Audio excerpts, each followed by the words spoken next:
Well, hi there. My name is Jim Turner, um, and I am going to talk about today's panel pull. I was going to take it out last night, but you know, this happened, that happened, this happened. You know that story. It's an old one. I told you to clean that cave, didn't I?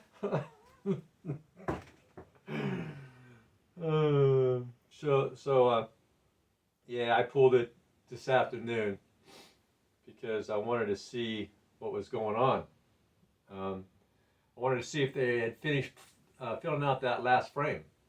Now, for any of you who have been following my channel, I had quite a bit build up here. So it's been about a week since I pulled this out last because I want to know when they got those frames done. So this was all. So if you can see the dark there, that was, I don't know, 4 weeks ago, starting 4 or 5 weeks ago. Um, this was all caked up with that stuff, all the way this whole side. And I just watched them. I'd pull this out once a week. There was one time I went 3 weeks, and I ain't got no roll mites. I don't need to pull that thing no more. Had a little difficulty getting it out because they had built up so much debris on this panel from building out comb that it was kind of hard to get it out because the hole was only that wide and the pile was that high. So I'd take a brush and get in there and get it all out once I got my panel out. So this observational panel, so that's all I'm using it for now. I haven't noticed any varroa mites for so long. I can't even tell you like when the last time I saw one. It's been a while. So take a quick look here. I doubt I'll see any. Maybe some that came in from somewhere. But I doubt it that I'll see any. Not likely. So what I did, using my system, nope, it's the speck that looked like one, but it fell apart. So by using my system, what I was able to do was to destroy the varroa mite cycle, literally annihilate it, to the point to where I don't see any more mites. So those of you who buy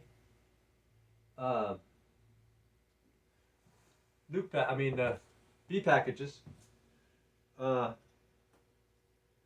beware. Those things come with their own infestation.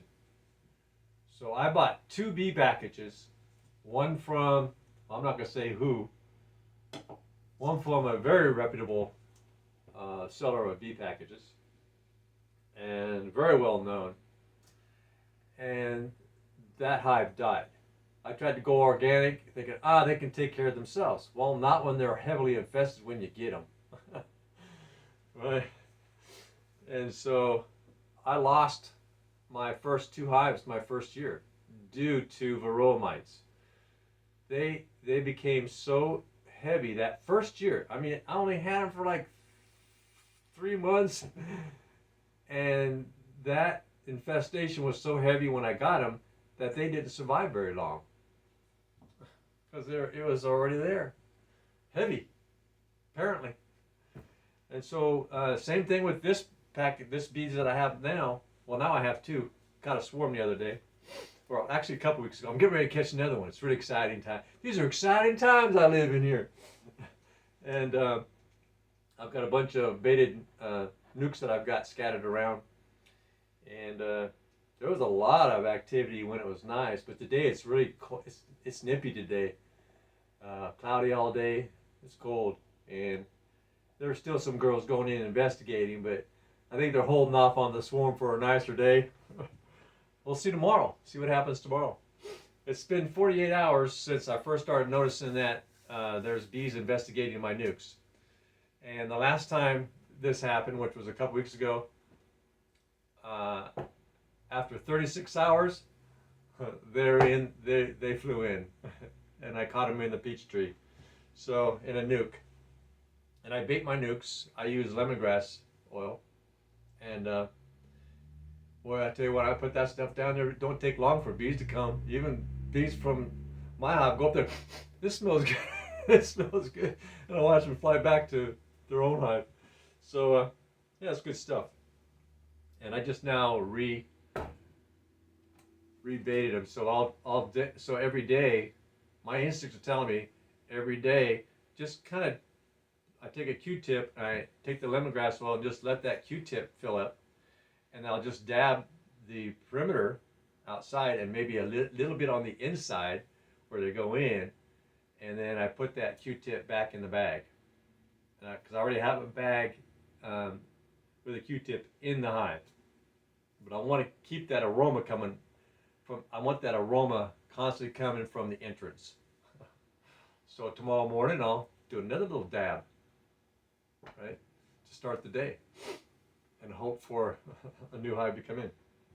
So again, no varroa mites.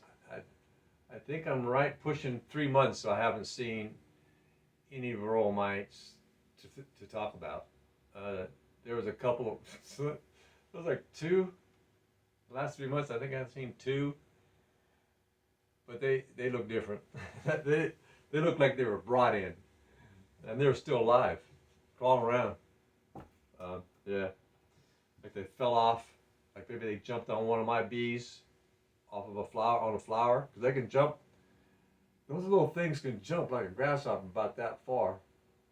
So they can jump right onto a bee, and it falls off. Another bee gets on your bee, and you brings it back to your house and to their house, and it's infected, and the cycle starts. And so, but when they come in and it gets knocked off, instead of crawling on the next bee inside the hive, infesting your hive and getting that cycle going, they fall through my bottom screen board, 8-inch hardware cloth, and they're done.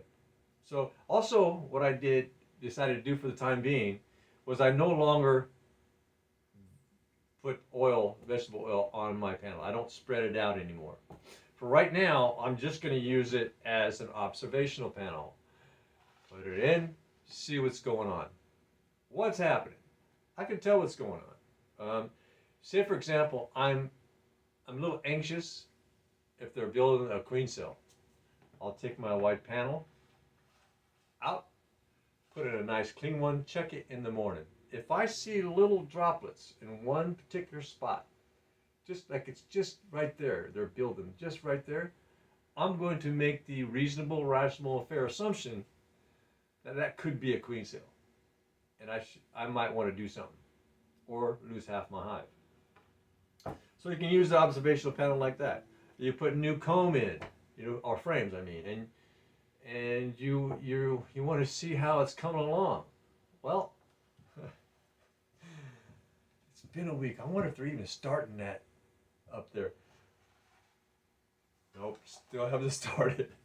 Or, like I've been doing, oh wow, they got all this done. I watched them as they built it. Oh, they got that much done.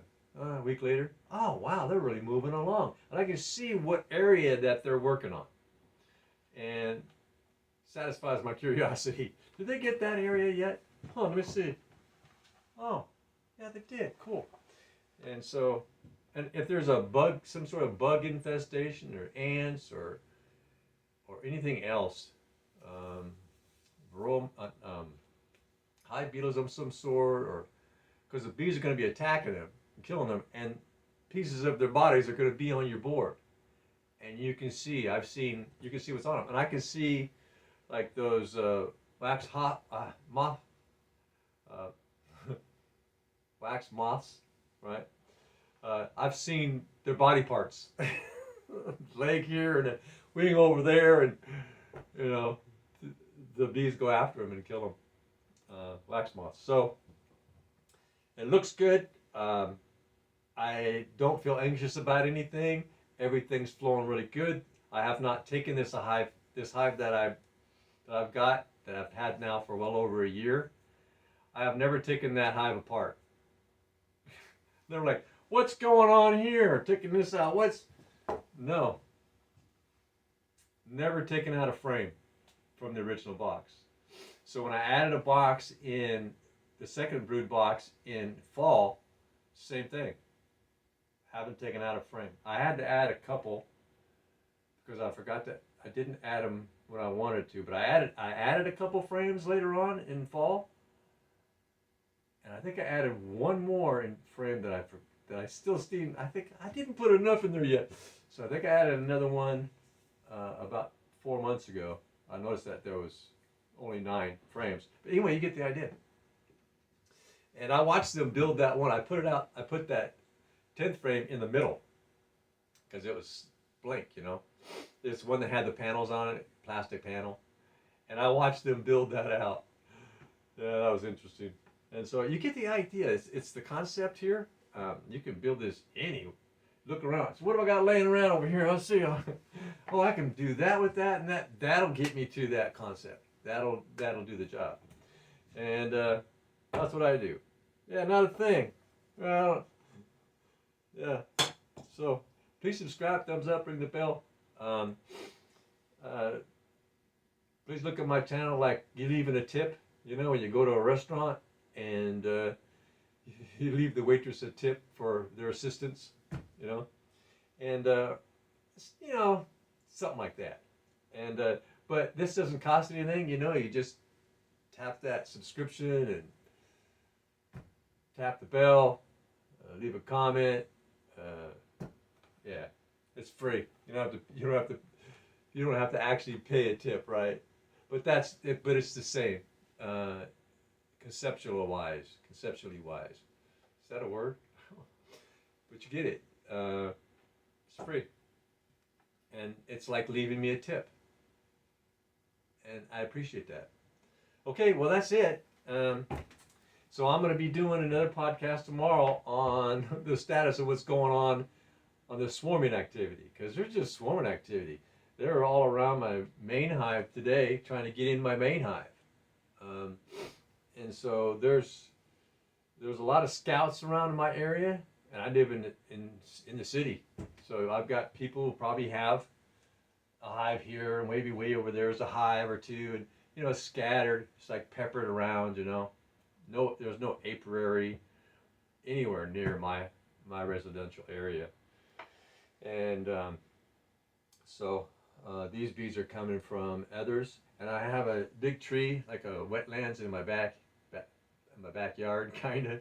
On the other side of my fence, it's a wetlands, and I hear woodpeckers all the time, and so they make these little homes, and the bees will come once they hatch out. The woodpeckers hatch out of there. The bees will go up in those and make a home. And bees can actually expand the inside of a tree trunk, a hole in a tree. They can make it larger. I watched them tear my wood. I watched them where they were coming in. Now there's indentation. They sit there and they scrape. And now I've got like this groove that goes down. It was a solid piece of wood. Now it's like goes down where they come in the most, you know, and they'll sit there all. I'll go there and they're just all a bunch of them just sitting there scraping at the wood. So they can make a hole bigger if they feel that they need to, including a woodpecker hole. And so yeah, all right. Well, you have a good day, and please subscribe. I appreciate that. Help this channel move right along. It's still a baby in diapers. So all right, bye now.